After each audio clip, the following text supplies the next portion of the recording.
I just watched the 2024 drama film directed by Athina Rachel Tsangari titled Harvest. The plot summary reads: over 7 days, a village with no name in an undefined time and place disappears. If you don't know who I am, my name is VDK and I make movie bingo cards which are available on my Substack, vdkfilmclub.substack.com. If you care about spoilers, this video is going to be riddled with them. So I advise you would watch the movie and then come back to this video. Let's get into this. I will be using my bingo card as a guide. I tag each square that I see with a number when I see it. And so that way it's easy for me to go through the bingo card and get a visual of the whole movie. If you have seen this movie, then you're going to get a recap as I talk about this movie. If you have not seen this movie, then I'm going to go from the beginning till the end and we're just going to talk about this movie in its entirety. Let's go. The first marked square on my bingo card is a person is in a river. The movie opens with a man in a field. And at first I thought, is he like the first man alive because he has a moth or a butterfly in his hand and he's really examining it. After that, he bites into a tree trunk and then he goes to a tree with a hole in it and starts to finger the tree. And then he also puts his mouth over that tree. This gives me the sense that this man is sex starved. So I'm like, is he alone in this world? He then goes to the river, takes off all his clothes, and he just goes into the water. This is when I check off my bingo card because a person is in a river at this point. What I didn't anticipate though was that I was going to see booty cheeks also in this river because there's just cheeks just floating, bobbing through the water. So that was like, oh, did not expect to see booty cheeks. Two scenes into this movie, but here you go. The next marked square on my bingo card is a white bird flies through smoke, but it's very quickly connected to the third square on my bingo card, which is a house is on fire. Suddenly, the movie comes alive, and there is a house that's on fire, and it's a very old timey house. It's like a cottage, and it's on fire. And outside of the house, people are running helter skelter, and there's a wheel, like an old timey wheel, where people are literally running on the wheel like hamsters. This is also where we realize the name of the man who was in the field. His name is Walt, and he's the main character in this movie. Walt is running around asking people what is going on, put out the fires. But as he's looking at the people, it seems like they are high. And so he's like, what is this? Apparently, they've all had mushrooms, so they are high, and that is what is going on. So a house has been set on fire. People are running helter skelter. They're trying to put out the fire. And then we also get the name of the person who owns this house that is on fire. He's Master Kent, who is, I guess, the leader of this village or this town. So, because he's referred to as Master Kent, so we get the sense that he's the master or he's the leader of these people. So when morning comes, Master Kent is of course like, what happened? Because I didn't see lightning strike, I didn't see anything happen. How come my house is burned? And Walt doesn't give up the boys. The boys too are like, we don't know. And Walt doesn't give them up, and nobody is saying anything because of course everybody we know that the young men were on shrooms, but nobody is giving them up. So it's now like, oh, maybe it's an act of God. Maybe something just struck your house.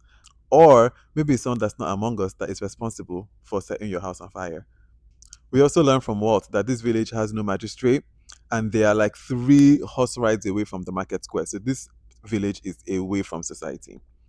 At this point, too, there's a woman who is taking care of Walt because in trying to take care of the fire, his house gets burned. And there's a woman who is like, let me wrap your hand for you. I get the sense that this woman likes Walt. And so I'm like, why is Walt so sex starved, putting his mouth over 3 holes when there's this woman that likes him?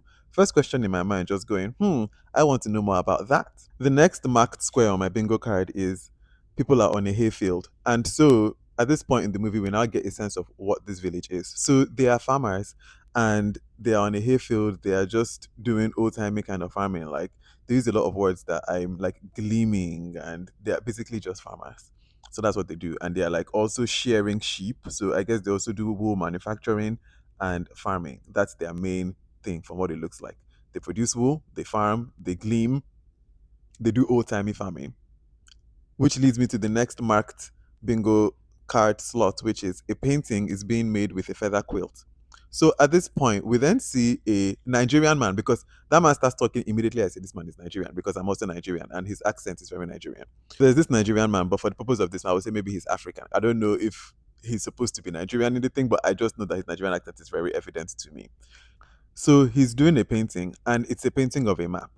He's mapping the place out. The villagers don't really know what's going on, so they're asking, "Who is this man with Master Kent?" Because, oh yeah, Master Kent is the one who has apparently employed this person according to what the villagers believe. So they're like, who is this person, Rando, that Master Kent has brought in, and why is he drawing like a map of us? What is going on?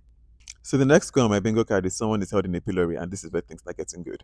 So the quilt, who is the man who is making the map, is already there, and people are already like, who is this person, this foreigner that's in our land making a map of us? And then all of a sudden, there's this loud cry that happens, and people start running to the sea bank, wherever, like, people, I guess, come onto land. And they've captured three people. There's three people on this land now, two men and one woman. And they are like, who are you? Because these villagers do not like foreigners. And these people are obviously foreigners. So they are like, who are these people? We need to like capture them. We need to capture them. Now, this is where things get interesting, as I say. Because remember how I told you that Walt didn't say at the beginning that it was the boys who set fire to the house. And he just said, oh, maybe it was somebody that's not among us. The people now believe that it was these strangers that set the Master Kent's house on fire. So they arrest the two men and then they put them in pillory. Pillory is like the old timey where you put your two hands through the hole and then there's a head. They cover it. Your two hands are through. That's what a pillory is. So they put the two men in the pillory, and then the woman, who, by the way, this takes me to my seventh bingo square. It takes me to my seventh bingo square, which is a woman gets her hair cut. The actress who plays the role of who is believed to be the sorceress, her name is Thalisa Sarah. I had to find her name because this actress played this role down. Talk about non-verbal acting, because she's then brought to her knees and they start to share her hair. Like, so basically, the whole village is watching this woman just get hair, long mane, beautiful hair, and they just use the shears that they use for the sheep and they start cutting her hair. And it's a long moment. They just like cut, cut, cut, and she's silently just there looking at all of them and she's crying. But so much is being said without being said. Like, it's like, oh my God, she's like, it's almost like she's remembering their faces. Like, and they believe her to be a witch or a sorceress. And even I am like, maybe you did put a hex. You will see why as the movie continues. But maybe you did put a hex on them because they are like, this woman is not flinching. She doesn't say a word. She just takes the punishment. She gets her haircut, and then they release her, and then she just runs off into wherever she goes into. The people are like the adults are like, that wasn't right. That wasn't right. Something about this feels off. But the children, they don't care. And also, the men are very mesmerized by her. A beautiful woman comes into town. Of course, she's a witch or a sorceress when she looks good. Like, of course, she's here to tempt the men because they can't control themselves. But, anyways, they are obviously like, oh my God, who was this woman? And so the men are like, who was she? Is she a sorceress, some kind of seductress? The young boys and the young girls just start picking up her hair and like they are sniffing it, but especially the boys are sniffing in a very lustful way. Even the men, like grown men, are picking up some chunks of her hair. So we get the sense that like they liked what they saw, but they are taking it as maybe she's a sorceress or a seductress, and she has just run into the wind. That leads me to the next square that I marked, which is people dance and celebrate. Okay, so after she runs off, right? This is not nighttime, and Miss Master Kent has gathered everybody in his house for a celebration, and what he's basically celebrating is, I guess, life, because it was also, yeah, it's the harvest. That's hence the name of the movie named Harvest. They just finished their harvest, so we are celebrating the successful harvest. Now, while Master Kent has everybody, boozed up, in good spirits, high spirits, he then clanks his cup and starts to announce to the people that he starts basically saying, I think I see a vision of us being manufacturers. Can you imagine, our wool being won by the rich and the things that we know that it's our handiwork, but it's being utilized by the rich folk? You quickly get the sense that these people just want a very simple, quiet life. But Master Kent is like, no, it would be so good. Like, we'll just become manufacturers of this thing.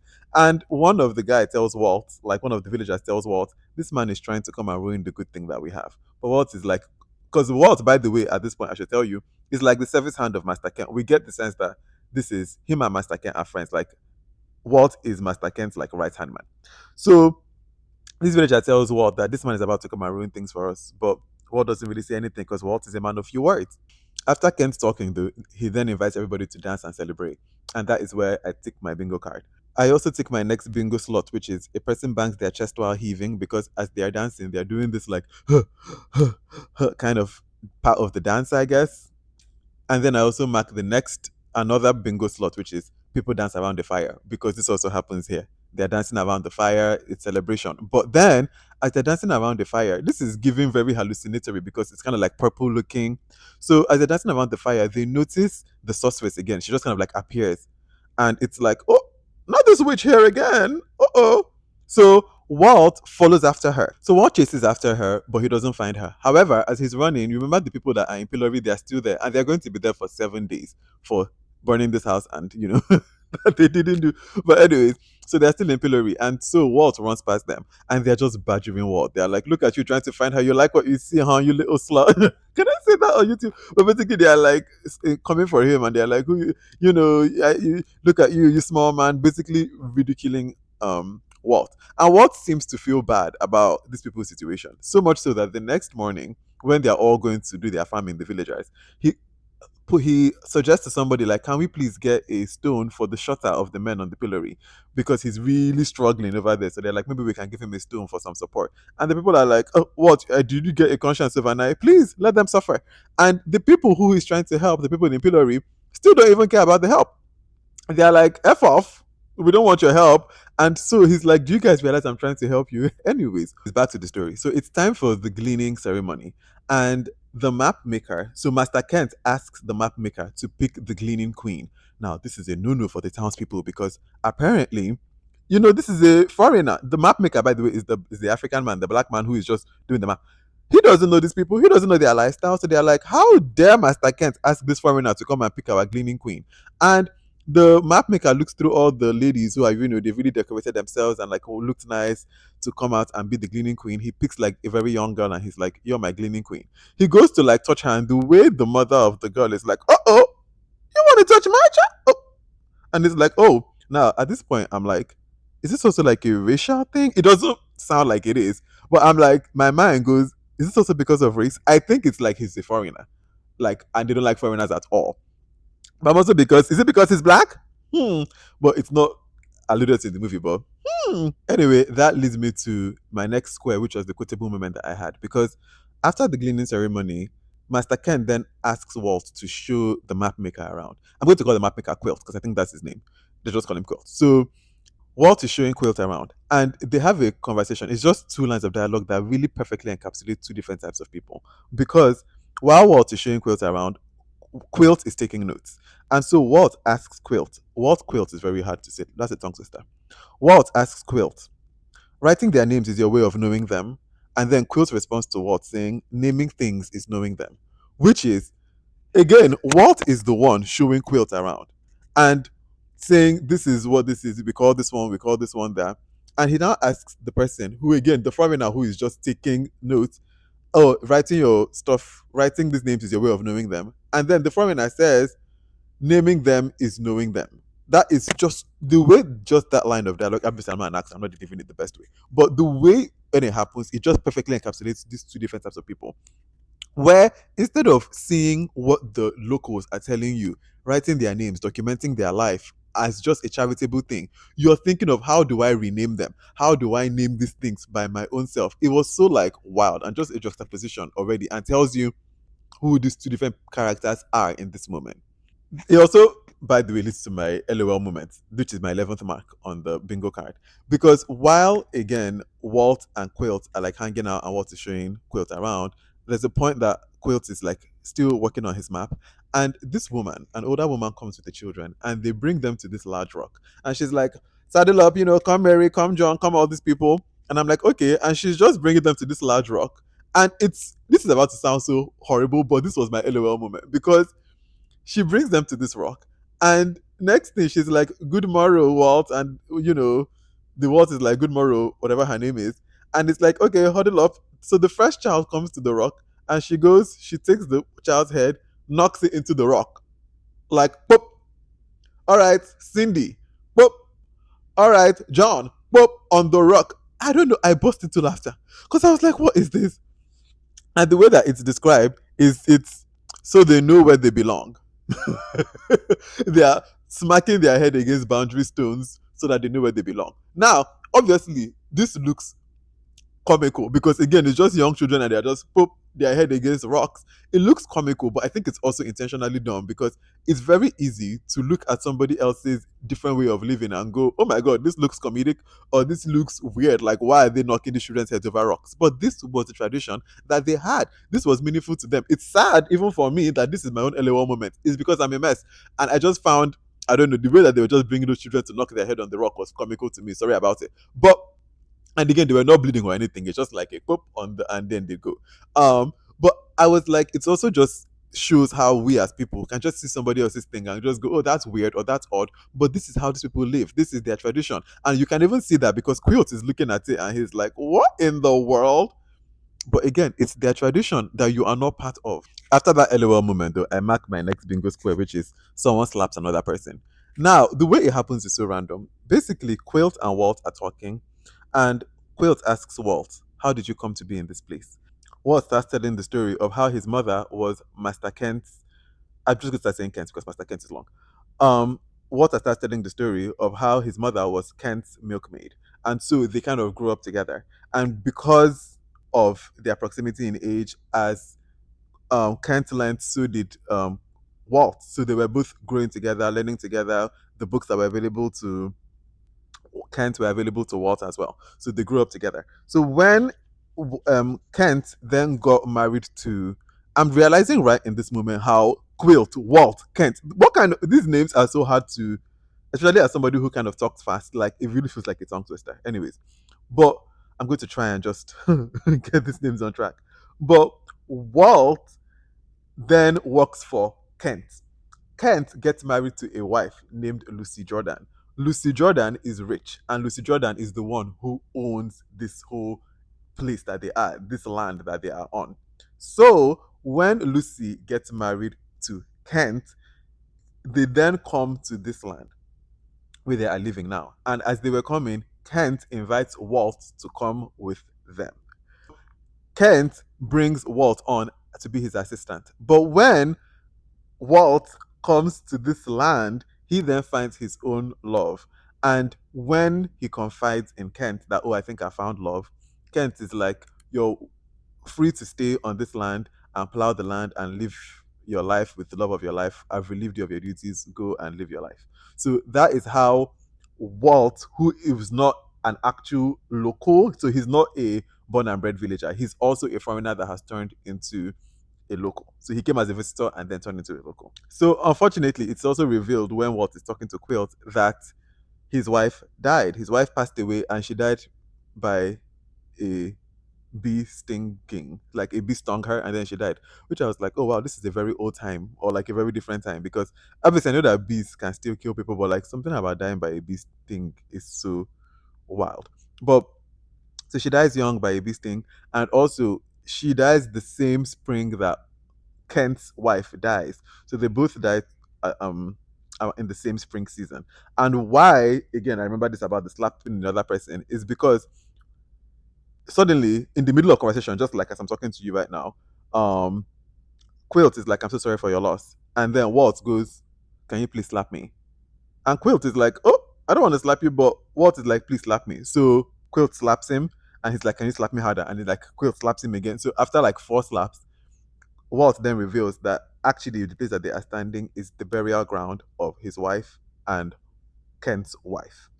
Now, I'm personally assuming that maybe it's some kind of tradition when you're on burial grounds to slap people because I was very curious and kind of lost as to why he just suddenly asked Quills to slap him. So I'm either like, one, it was maybe tradition, or two, maybe he was getting emotional and wanted to get slapped back to reality. I don't know, but basically, that is when Quilt then slaps Walt. It is also revealed during this dialogue that Lucy didn't have any children. She also died without having any children, so she doesn't have a son. She doesn't have anybody. So the only rightful heir to this land that they are on is Kent, Master Kent, which is why obviously this has now become their land. So they have all the rights to the land because it belongs to Kent, who is the inheritance Lucy got was this land, and now that she's dead, it now belongs to her husband, which is Kent. But now Quilt is like, who said hey?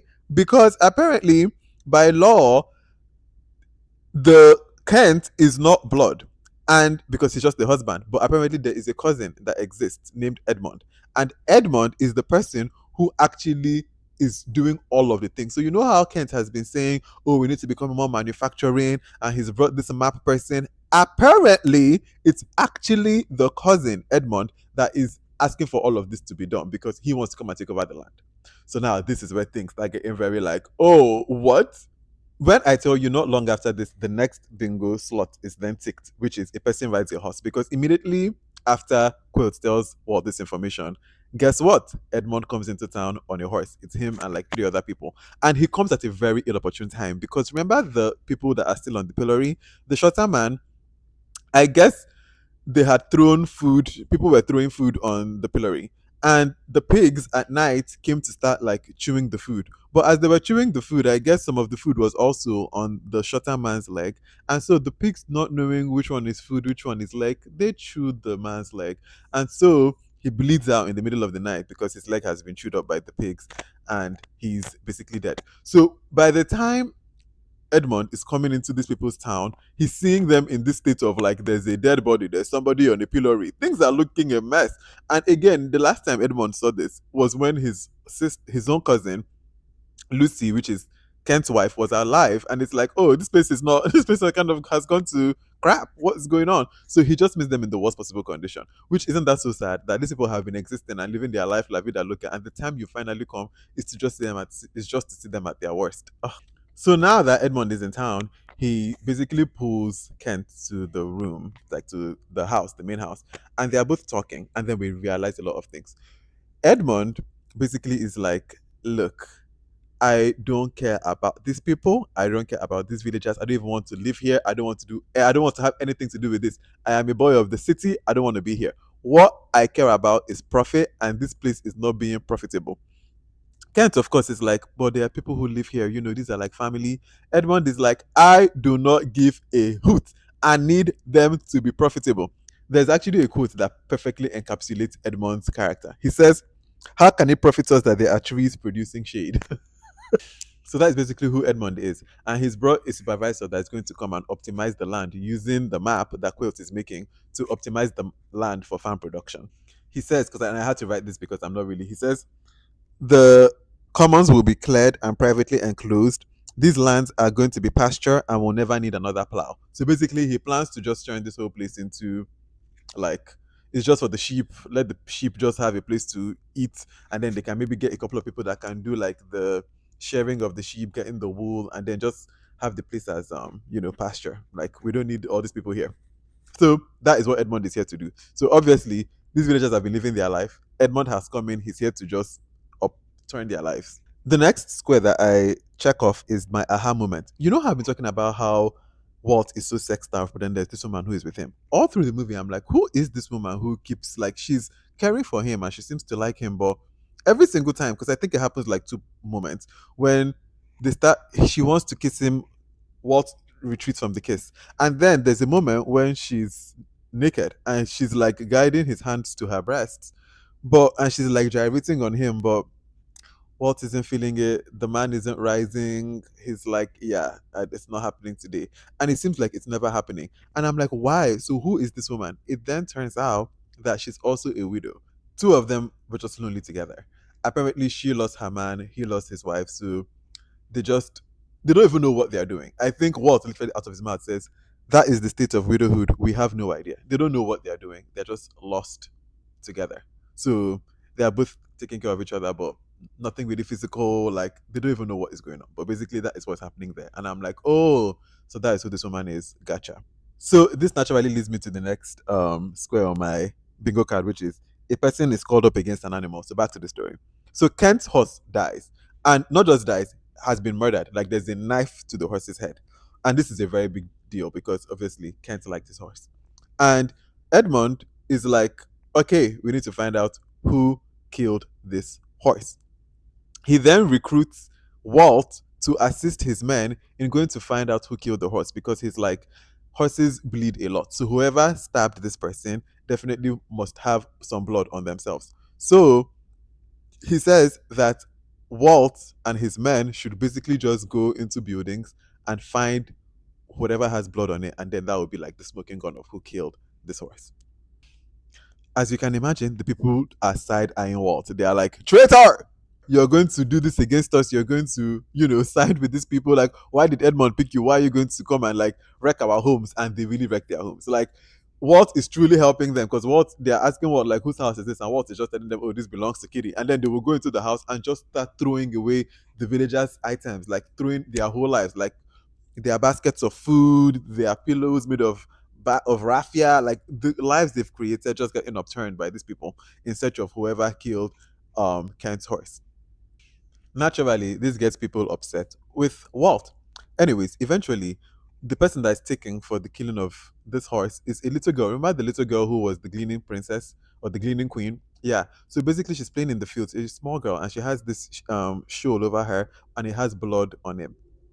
So they take her, and they're like, "Oh, we will basically find the culprit from this girl." Now, in taking that girl, people are obviously like, "Oh my god, you can't take her." So they take Walt's lover, the widow, and another woman because they are the ones fighting for this girl. They're like, you can't take our girls. But the Edmund's men then takes these women and he takes them to a room and basically locks them. There's a sense that the men that are taking them might kind of be creepy, might kind of be rapey. We hope that they don't get raped. They don't show any rape in the movie, thank God. But there's that sense. And so the villagers all come to the doorstep and they're like, we want our women. We want our women. But Edmund is like, yeah, y'all should go. Take my word for it. Tomorrow you'll get them.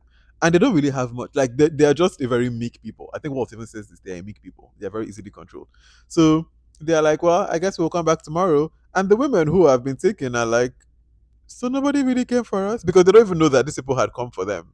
Because for all they are seeing, they've been locked in this room. Nobody came to knock. A new day has come. They are here. So the two women are like, wow, nobody came for me, not even Walt. And the widow is like, I didn't even think he was going to come really again for that proof and proving that these two didn't even know what they were doing with each other. Anyways, amidst all of this, the young girl is being asked like who is responsible for this, who gave you the show, and I think they've all just kind of said, you know what, we are going to pin this all on that map maker. We don't like him. He's a foreigner, and this was started because of him. So they pin it on the map maker, and now the map maker is basically on the run. He's trying to flee from these people because they've now blamed him. And the little girl is like, oh, yes, he's the one that picked me as my gleaming queen and he tried to touch me. And now it's like, oh my gosh. So the map maker is on the run. So this leads me into my next square, which would have been my OMG moment if it was not already a square. It says a person is gagged with something. I couldn't have seen how this was going to manifest in the movie. So basically, Quilt is on the run now, and he sees the suspect, so he starts chasing after the suspect, right? And the suspect stops and is like, suddenly things just change. It's a very weird scene. If you've watched the movie, you know what I'm talking about. It's a very weird scene because suddenly she's like, huh, huh, huh. Like they're like almost like in a little bit of a struggle, but at the same time, they are not. And she's like held him by the chin and she's like turning him around, like directing him to the ground. And I'm getting the sense that, oh, does she wanna smash this man? But then she lowers him to the ground and she's like saying, like, you come in with your maps and you just ruin lives because he does, because apparently, his work is just to come and like map things out for people to come and take over people's lands. So apparently her own village too, he came into town, marked it up, did the map, and then the people there were ran out because somebody else used the map to like turn their land into a production zone or whatever. So, anyways, so she's telling him all this while she's, straddling him. And she's like, you just come in here and you just use your maps and your map ruins lives. And I'm like, okay, she about to like hit smash him. What is going on? When I tell you, suddenly, Madame puts her thighs over Quilt's mouth and he is gagged with something. But it's not what you think. Suddenly, how do I say this? Suddenly, she's over his mouth and she just starts to pee, peeing right in that mouth, gagging him, literally, as just pins him down, gags him with pee. I could not have seen it coming. Like I was like, what? A person is gagged with something. I didn't think that the gag was gonna be pee. Anyway, so that happens in this movie, and oh, by the way, that is how Quill dies. He dies from pee. Like later in the movie, Walt finds his dead body because we don't see him after this again. The next time we see him, it's a dead body, and he dies after that moment. I guess she peed him to death. I guess he was gagged by that pee, and that was the pee of death. R.I.P. Quilt. So, anyways, back to the movie. At this point, those are all the bingo cards that I marked that had moments on it. I'm just going to wrap up what happens for the rest of the movie because I also took notes. So basically, I'm going to kind of just quickly go over what happened for those of us who are interested in the movie. I guess at this point, I want to know how it ended. So basically, after this, Kent then tells Walt that Edmond is going to share them all. He's going to share all the people. Like he's not going to keep anybody here, so everybody has to start finding their way. But again, these women are still trapped, and that little girl is still in Edmond's house. She's being taken care of, but obviously the parents don't know what is going on with her. So one creepy like soldier is basically just wandering the land, and they get a hold of him, and they're like, "Where is our daughter?" And he starts spewing some BS, just like, "Oh, she's going to burn like the rest of the other witches, which are the other two women." And obviously, the parents of this girl are not having him, and they just start taking their anger out on this man. They beat him, just that, and then somebody takes a knife, slashes his face, and then the mother of the little girl brings out his tongue, slices his tongue. At this point, after the attack, it's very apparent that Edmond is going to bring soldiers to clear them out. So they are like, you know what? There's no point in us staying. Also, a character says something along the lines of, a young man says, the outside world can be as scary as Mr. Kent said. So there's also this feeling that maybe Kent set these people up. Maybe Kent told them that things are scarier in the real world than. So maybe they've really been living here in fear, which is just very random and is very just thrown in the middle of dialogue. Because a young man just says, oh, maybe the outside world isn't as bad as Mr. Kent says. And I'm like, oh, did Mr. Kent lie to y'all? Did he just keep you all here under duress? What's going on? But then everybody is gone because there's the threat of the soldiers coming. They've already gone too far with sharing, with cutting that one's tongue. People are scared. The arsonists don't want to get caught because obviously this all started because of the fire that they set on the house. And because that led into everything. That led into people blaming the pillory. That led into everything that's happened. So they are kind of afraid. People just want to leave town because again, it's clear that Edmond is going to come and just cut everything. So everybody is leaving apart from Walt. Edmond leaves. Everybody has gone apart from Walt and Mr. Pillory. Walt goes to free Mr. Pillory. He's not grateful to Walt at all. He's just like upset. He's just like over it. So obviously he like kind of just pushes Walt or doesn't really fight back. That kind of just ends like that. And Walt is like, everybody has gone, but I'm still going to be here spreading seeds against the coming spring because somebody has to tend these lands. And as he's spreading the seeds over the ground, he sees the sorceress and the Mr. Pillory. They finally taking their horse and they are both leaving. So literally Walt is now the only man left in this village. And a man that was just saying, you know what, I'm going to be spreading the seeds for the spring. Next thing we see, Walt is walking away from the village. He's just walking down the path, and the village behind him is on fire. Yeah, I guess Oga said, I don't have anything. The man said, I don't have anything there. Everybody has left. You know what? What am I still fighting for this land for? So he just sets it ablaze and he starts walking away as the village is set on fire. And I thought that was the last. I thought it was going to be the last scene in the movie. It's not. Oh, by the way, yeah, that is the last bingo card that I mark. Someone walks away from something burning. Yeah, it's the last scene in the movie. I think it's going to be the last scene, but it's not because then the last actual scene is that he goes back to that rock that the children were getting their heads slammed against, and he slams his head into the rock, and then credits. Overall, this movie was a 2 hour 17 movie. It's a good movie. It really does tell its story in completion. Like again, 2 hours and 17 movies. It is long. It is a long film. It's a very long film.